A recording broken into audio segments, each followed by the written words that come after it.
Praise the Lord. அன்பான சகோதர சகோதரிகளே, உங்கள் யாவருக்கும் இயேசு கிறிஸ்துவின் ஈடு இணையற்ற நாமத்தில் வாழ்த்துக்கள். இந்த ஆலோசனை நேரத்தில் மற்றொரு ஆலோசனையின் மூலமாக உங்களை சந்திக்க தேவன் தந்த நல்ல வாய்ப்பிற்காக தேவாதி தேவனை துதிக்கிறேன். இந்த நாளின் ஆலோசனை பகுதியை பார்க்கலாம். என்னுடைய கையில் பூட்டப்பட்ட ஒரு பூட்டு இருக்கிறது. இதை திறப்பதற்காக என்னுடைய கைகளில் சாவிகள் இருக்கிறது. நான் இதில் ஒன்றை எடுத்துக்கொண்டு திறக்க முயற்சி செய்கிறேன்.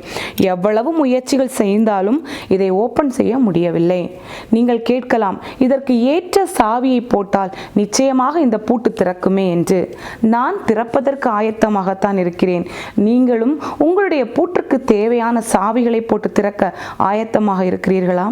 நம்முடைய தேவன் நமக்காக சிலுவையில் இரத்தம் சிந்தினார், பாடுகளை சகித்தார், முள்முடிகளை ஏற்றுக்கொண்டார், தன்னுடைய கைகளிலும் கால்களிலும் ஆணிகளை ஏற்றுக்கொண்டார். எதற்காக? நாம் செய்கின்ற ஒவ்வொரு பாவங்களுக்காக, அந்த பாவங்களை மன்னிக்கிறதற்காக சிலுவையில் அந்த அன்பை வெளிப்படுத்தினார். ஆம் அருமையானவர்களே, நாம் அவர் மீது அன்பு வைத்திருக்கிறோமா? சற்று ஆலோசனை செய்து பாருங்கள். நாம் அவர் மீது எவ்வாறு அன்பை வெளிப்படுத்துகிறோம்? அன்பை வெளிப்படுத்துகிறதே இல்லை. நாம் அவரை பின்பற்றினால், அவருக்காக வாழ்ந்தால், நாம் பாவ மன்னிப்பை பெற்றுக்கொண்டால் நிச்சயமாக பரலோக வாழ்க்கைக்கு செல்வோம் என்பது நமக்கு தெரியும். ஆனாலும் மன இறுக்கத்தோடு இதை செய்ய வேண்டுமா, இது அவசியம்தானா என்று யோசனை செய்து கொண்டிருக்கிறோம். இந்த நாளில் தேவன் நமக்காக மரித்திருக்கிறார். மரித்து அவருடைய அன்பை வெளிப்படுத்தி இருக்கிறார். நாமும் அவர் மீது அன்புள்ளவர்களாக இருப்போமா? நம்முடைய வேத புத்தகத்தில் ரோமர் 5ஆம் அதிகாரம் 8வது வசனத்தில், நாம் பாவிகளாக இருக்கையில் கிறிஸ்து நமக்காக மரித்ததினாலே தேவன் நம்மேல் வைத்த தமது அன்பை விளங்க பண்ணுகிறார் என்று பார்க்கிறோம். ஆம் அருமையானவர்களே, நமக்காக சிலுவையை ஏற்றுக்கொண்டு அன்பை வெளிப்படுத்தி இருக்கிறார். நாம் அவரிடம் ஜெபிக்க வேண்டும். தேவனே, பாவத்தை விட்டு விலகி ஓட எனக்கு கிருபை தாருங்க.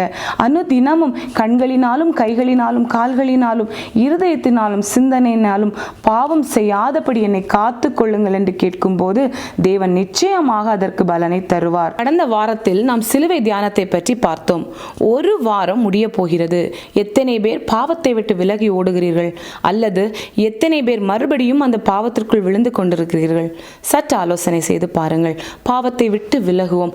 அனுதினமும் சிலுவை பாடுகளை நம் தேவனுக்கு கொடுக்காதபடி உற்சாகமுள்ள ஆவியோடு பாவத்தை விட்டு விலகி ஓடத்தக்கதான பலனை தேவனிடத்திலிருந்து பெற்றுக்கொள்வோம். மீண்டும் அடுத்த வாரம் வேறொரு ஆலோசனையோடு உங்களை நான் சந்திக்க இருக்கிறேன். தேவன் தாமே நாம் அனைவரையும் ஆசீர்வதித்து வழி நடத்துவாராக.